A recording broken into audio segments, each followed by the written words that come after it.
Hey, everybody, this is Coach Stacie. I'm here with Leah, another fantastic episode of Lessons with Leah.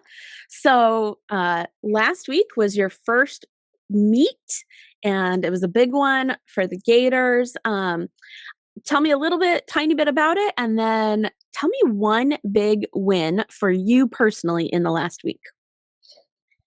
Yeah, so the first meet was a lot of fun. The Gators came out really strong. We set a team record for a highest season opener score. I think we got a 197.75, something close to that. So that was pretty awesome. Everybody looked really polished, especially for the first meet out. Lots of hit handstands, stuck landings, confident gymnastics. So that was really exciting to see. As far as me personally, I unfortunately landed a little bit hard on a double back in practice like 2 days before the day before the meet. So I could not compete on my normal event, so I didn't get to be in the lineup. My ankle is getting much better. It was just a little tweak, little tendonitis thing, and it's already feeling like 85% better, which is awesome. So hopefully I'll be back out there soon. But it was a very big roller coaster of a week because, it was like the last pass that I was doing on floor before I was going to be ready for the meet, and I was supposed to be in the floor lineup. And I just landed a little bit hard, a little bit short. And it was like, oh, come on. And so it was very emotional. Like, oh no, am I ever gonna be the same again? Like, am I okay?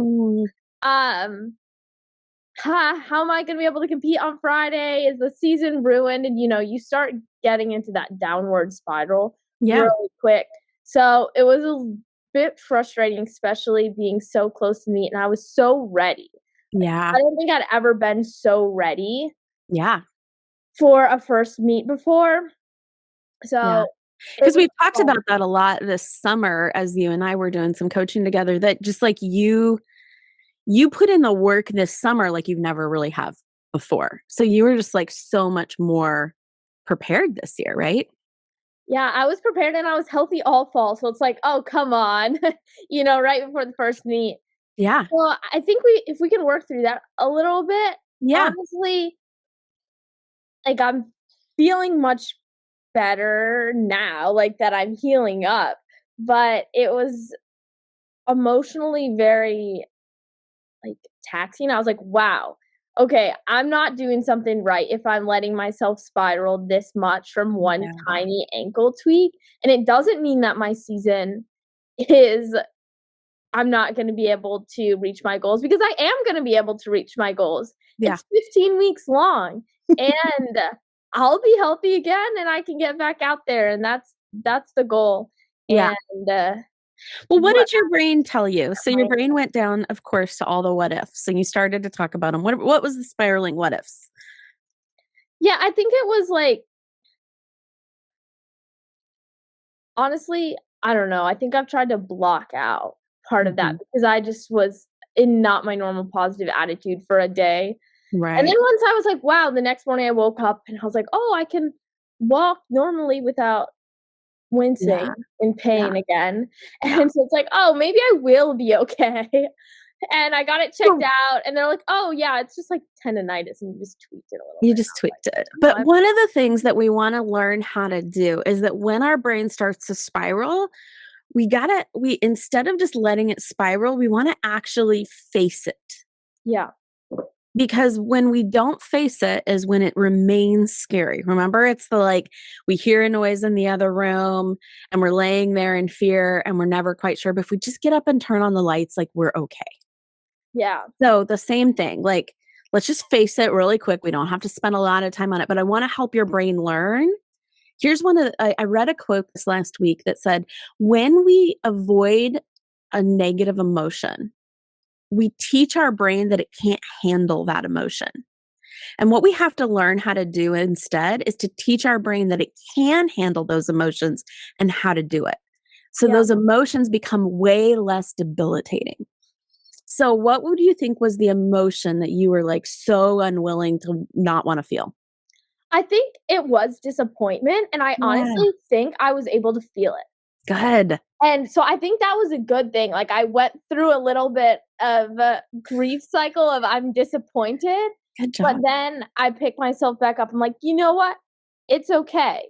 Yeah. I like to tell myself that everything happens for a reason, and Yeah. I'm gonna learn something from this, and I'm gonna become stronger.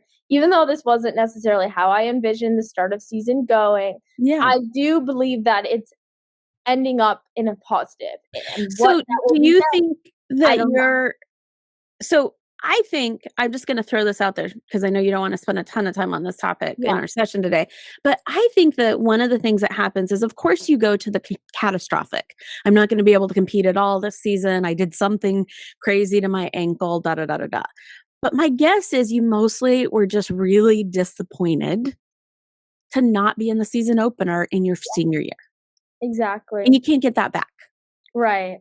So And I even though you knew you're gonna be fine, you'll be able to be in future meets, I do think there's the disappointment of you can't ever be in the season opener of your senior year, your 5th year. yeah.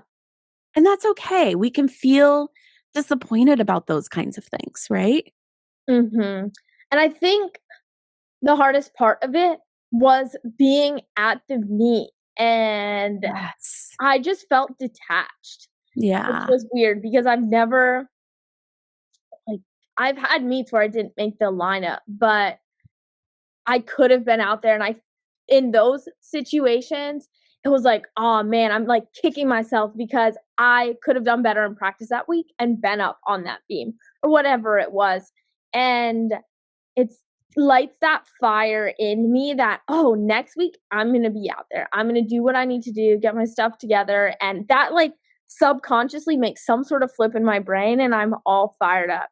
But this weekend was weird, and I think it's something that I'll ask you about because I was sitting there and I just felt detached. Like, I was cheering for my teammates, I was watching everybody, I was happy for everybody, but it felt like I wasn't really part of it, and that was really weird, and I didn't like it, but I didn't have that, like, burning sensation to, like, be out there, and of course I wanna compete, but I don't know if I was just disassociating myself to make it easier on me, so Yeah. I wasn't feeling that disappointment, and I really do want it, or if there was some other strange mindset shift Yeah. that I was, like, looking like, "Well, I'm just this is the easy way out for this weekend." I don't Yeah. know, it's weird. Yeah. Well, when we're disappointed and we can tell ourselves that there's something that was in our control that we could have done or that we could do the next time around to change the outcome of the circumstance, we still feel a little bit in control. Yeah, But when we're disappointed because of a circumstance that is out of our control that we can't do anything about and we can't ever get back, yeah, that's a different kind of disappointment, right? for sure. Yeah. And I think that you were not wanting to feel that level of disappointment, and so you're just numbing yourself from it, Interesting. which is normal, right? Yeah, We all wanna do that, so there's nothing wrong with the fact that you felt disassociated. Of course, that's completely normal. Like, you were very disappointed. I didn't even know what was going on, and I was like, "Where's Leah?" And I was disappointed for you, right? Like, oh, that's a normal thing for us yeah, to feel disappointment in those kinds of things. I know how hard you've been working. I know, how excited you were for this meet, and so I felt disappointed for you. Of course, you felt disappointed, but I also wonder if you maybe felt another emotion like, just, like, out of control. Like, "There's nothing I can do about this." So then you didn't have anything to latch onto to, like, light the fire again. definitely. That certainly makes a lot of sense and aligns Yes. with how I felt. And gymnasts in general, but I know you for sure, hate being out of control more than any other thing. As Yeah, long as I can control the situation, I'm okay, but having to release the fact that there are things in life that happen that I literally can't control or change or do anything about is really hard for type A personality gymnasts who are like, no, I can always fix it. I can always do something, right? Yeah, and that's something that we've been talking a lot about at the gym, that you can't necessarily control your circumstances or certain things that happen. I do think there's more in our control than we think we have in Yeah. our control, just generally in life. But there are some things that are gonna come up unexpectedly, and Yeah. you can only control how you react to it. Yeah. And so that's what I wanna do now is moving forward, I get to choose how I take my next Yes. steps, and I get to choose how I'm going to respond to this situation that, I didn't really want in the first place, and move forward with a strong mindset because that is something that I can control is Yeah. my attitude. Well, let's even go back to the meet and just pretend that we could rewind time, Yeah. and say, how would you want to have felt at the meet? Instead of disassociated and disappointed, if you could go back and you could feel any way you wanted to feel, how would you have wanted to feel? Competing or not competing? Not competing. Being there Friday, not competing. Like you were like, I didn't like the fact that I kind of felt numb and disassociated there. I wanted to feel something different. What did you want to feel then? Energized Okay. and proud and Yeah. excited. Yeah. So what thoughts would have generated those emotions in that moment? That's a good question. And don't get me wrong, I was those things. Absolutely. We're thinking 10,000 things at once, so we have Yeah. lots of thoughts and feelings going through, and you were feeling both. But Mhm. let's focus in on the ones that led to those ones. Um, So energized, what thought would have yeah, helped you feel energized? just that one of my teammates did a really amazing routine, and they've been working so hard for this. And it was so fun to see so many of my teammates have amazing successes on Friday night. Yeah. One thing that was really interesting, though, through that experience is I felt a little bit out of it, but it gave me a different perspective, like I was having a bird's eye view of, like, the big picture, and it felt like, "Oh, this is just a normal day. This is just gymnastics." Yeah. We, as a team and coaches and staff, are going out there doing what we do in practice every day and getting to show it off to the community in this really cool arena.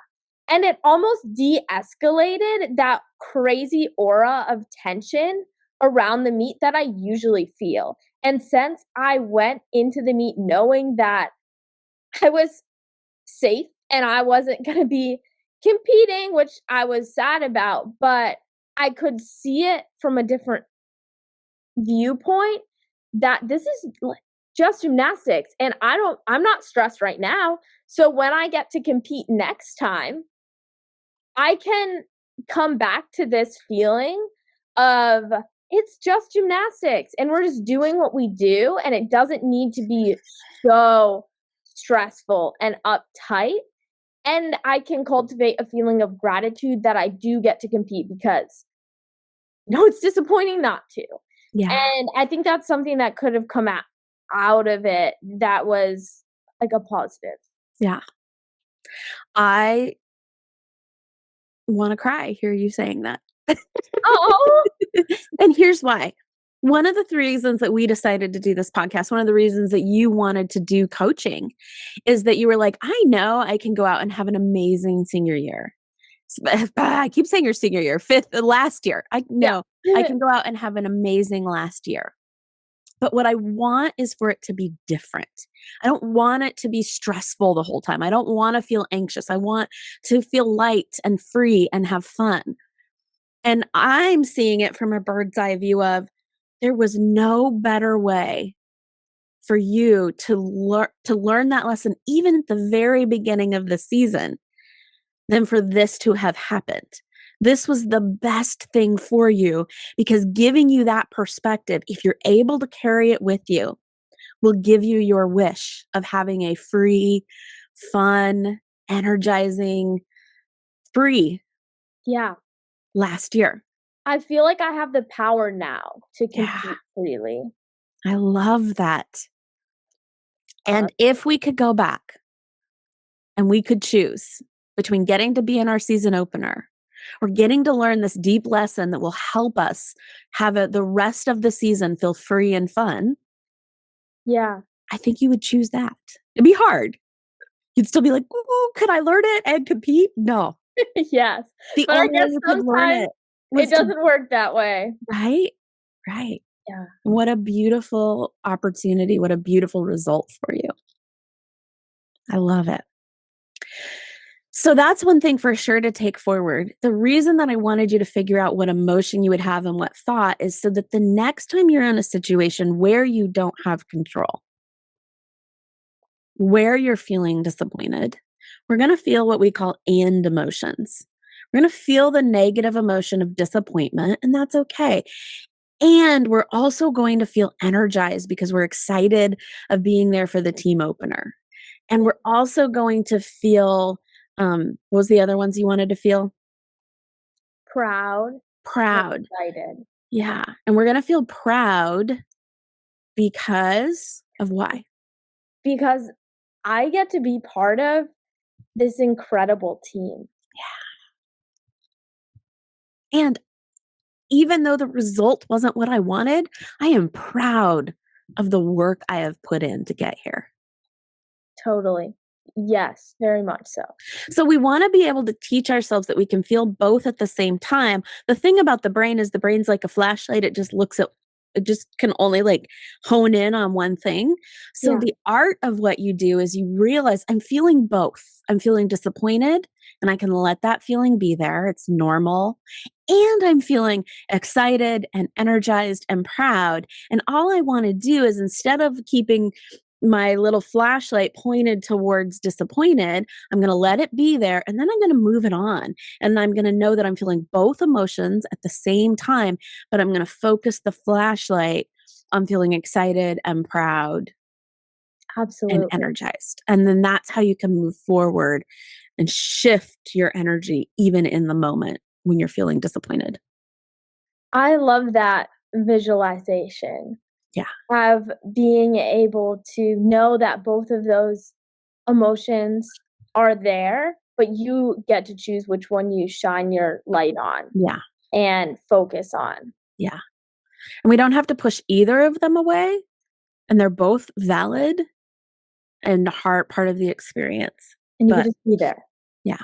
Notice them. And I think another one for you to take for the future is sometimes the way to actually get what I want isn't like the way that I thought I would get it. Yeah. It's crazy Like the way the universe works I sometimes. like to say, I like to try to help my brain go, this is all working for me. Mm, Not competing at this meet is working for me. This is for me. I I like don't know that. why. I'm not sure what, but I know this is for me. And it turns Yeah. out that why it was for you is it gave you this new perspective that you desperately have been wanting to have. And you actually got to experience it. Yeah. Yeah. So it was for you. And so then that can be as we experience things going forward that feel like negative circumstances that we really don't want to happen, we can be disappointed. We don't want to push it away. We don't want to say that we're not, but we can also believe that it really is for us. Yeah. Yeah. Totally. All right. So this week, our topic in our program with Gymnastics Mindset Academy is this whole month, we're working on competing with confidence. And one of the things that we talk about is we all want to feel confident when we compete. But to feel confident, usually that emotion is generated with past success that we're like, I know I can do this because I've done it a million times. The hard thing with meets is that our brain tends to think that every meet is a brand new situation. And Yeah. so it's hard to feel confident about this meet, no matter how many meets you've done it in the past. It gets easier, but it's still hard. So one of the emotions that we think is more helpful to generate is self-confidence. The belief that I can handle anything that's going to happen. Yeah.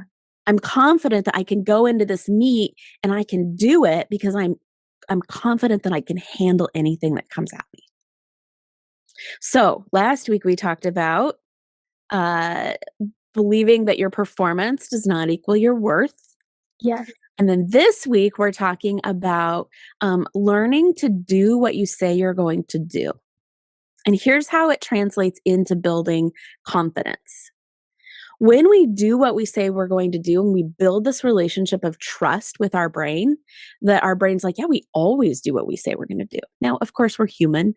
There's sometimes we're not going to, but most of the time we do what we say we're going to do. Then we go out to a meet and we're like, okay, we're going to hit this beam routine. And our brain is like, of course we are, because we always do what we say we're going to do.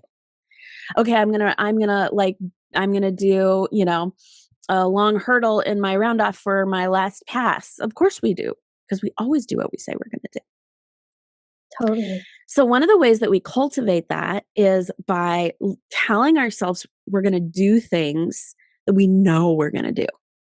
So, like gymnastics wise, it can be like, I am like things that are really easy. I'm going to do a kip, and Interesting. then I do a kip. I'm going to do a kip cast handstand, and then I do a kip cast handstand. And we say before every single turn, we tell our brain out loud, this is what I'm going to do on things we know we can do. We can also do it on silly things. I'm going to go get a drink of water. In 10 minutes, I'm going to take a bite of my snack. Like the more we tell our brain ahead of time, this is what I'm going to do, and then we do it. This is what I'm going to do, and then we do it. We build this relationship of trust with our brain that it believes us that we're going to do what we say we're going to do. And then we can start adding it on the things that we're not as sure that we can do. It's amazing that it translates to those bigger feats that you're going Yeah. after. And I have actually experienced the power of this recently, and it works. It's Yeah. crazy. Just the power of keeping promises with yourself Yeah. is a game changer for self-confidence. And I'll share a little bit of a story. Yeah. Tell me. Um, because I felt like in the fall, I was having a bit of trouble keeping my own promises. I'm the kind of person that's always wanting to better myself and set goals and intentions for the week and just to always be trying to grow as a person, as a gymnast, as a student. And I felt like I was not doing that. I felt like I kept letting myself down in various aspects of my life, whether it was I told myself that I was gonna like make this new skill at the gym this week and then I failed at that. And I told myself that I was going to read at night instead of watching television and then I got sucked into my favorite show and binge watched 3 episodes. And I told myself that I was going to listen to my body on when I was hungry and what I wanted to eat. And then, I saw all the chocolate in my drawer and I was not hungry, but I ate a bunch of chocolate.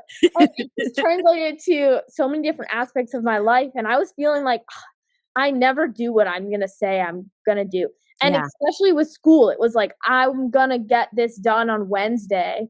And then something else came up on Wednesday. And I was like, well, it's not due until Monday. I'm going to do it on the weekend. And Yeah. then, you're procrastinating. And it's just a vicious cycle of, oh, well, I say I wanna do this better this week, but really, am I gonna do it because I just failed at all of that, and then I Yeah. wouldn't do it, and it's just like, it gets worse and worse, and you trust yourself less.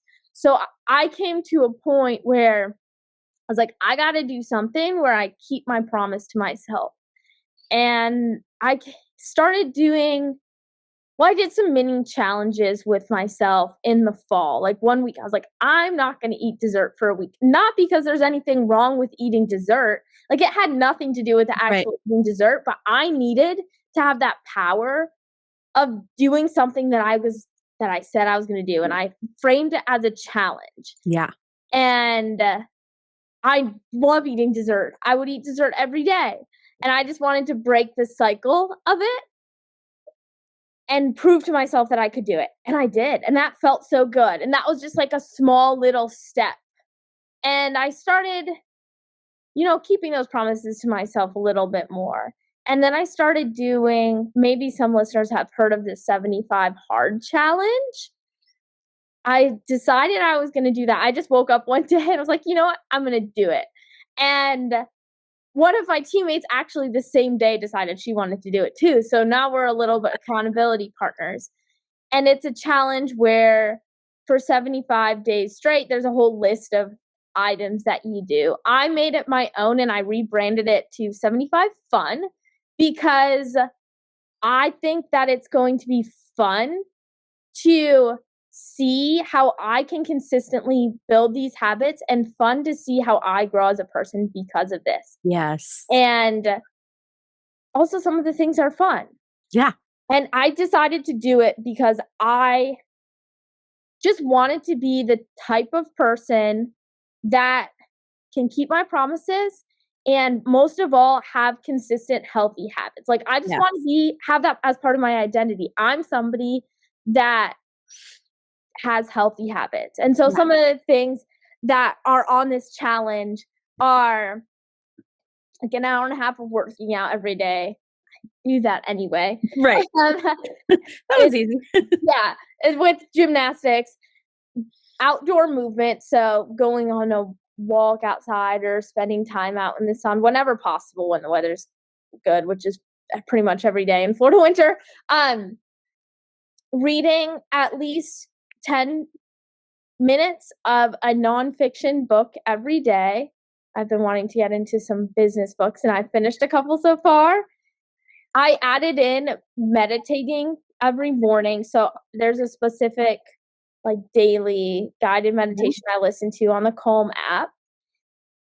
And Duolingo is something that's not part of the original challenge, but I'm learning Spanish, and I wanna keep my Duolingo streak going.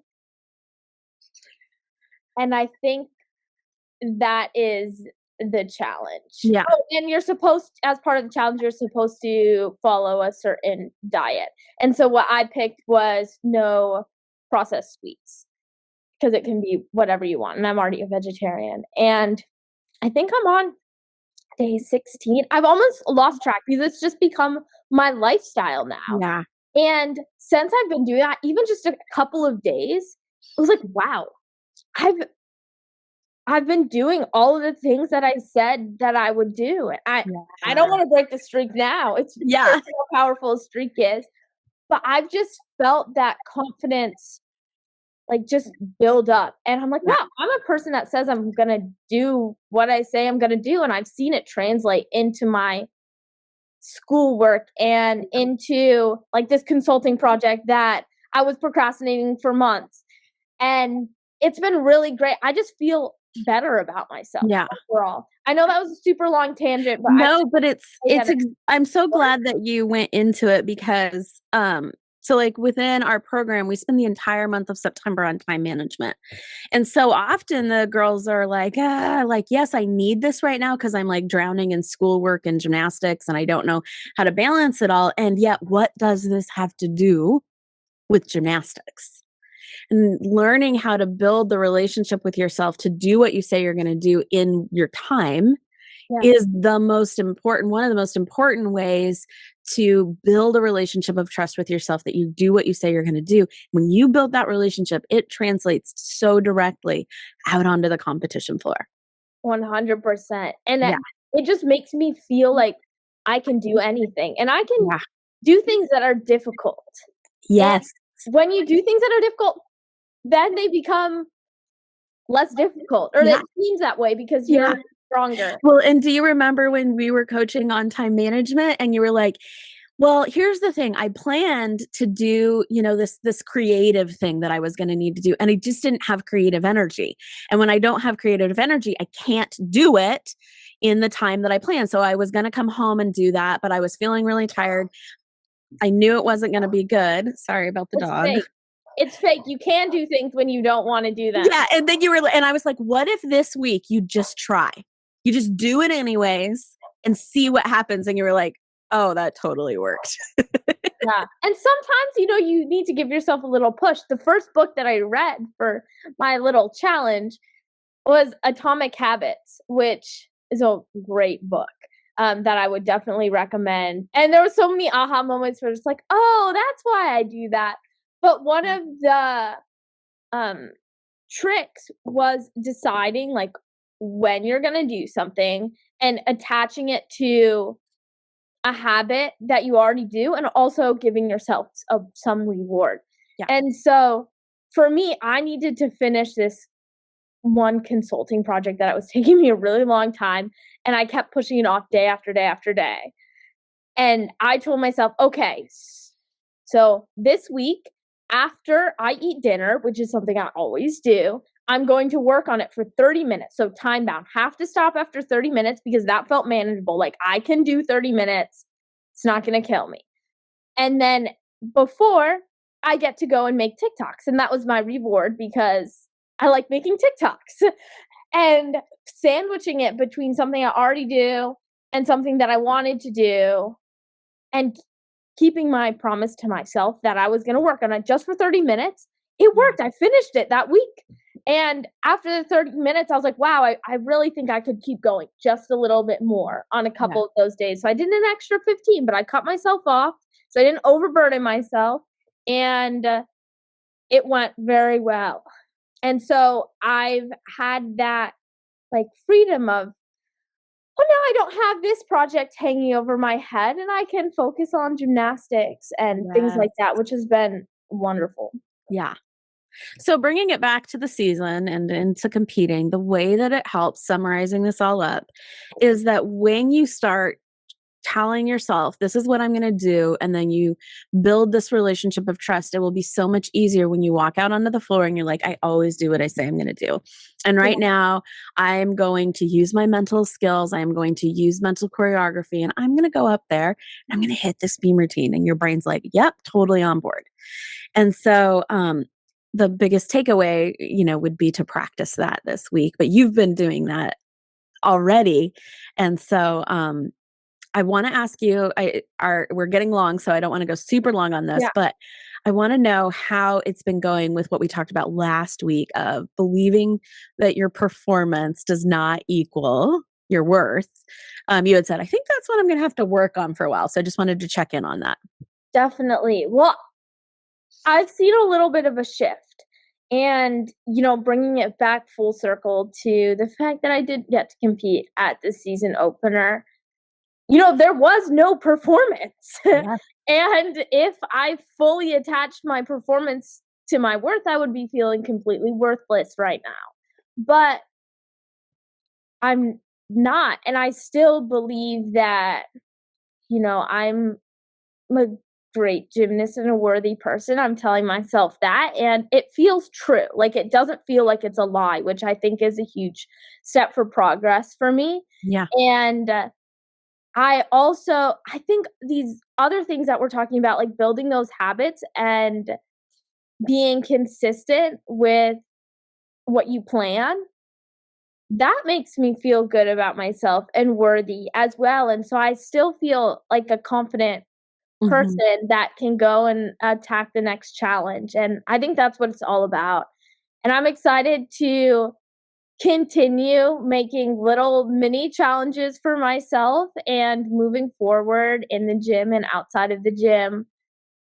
And, attacking the season, still going after those goals because, they can still happen. And I have the power to, control my mindset and how I go after it.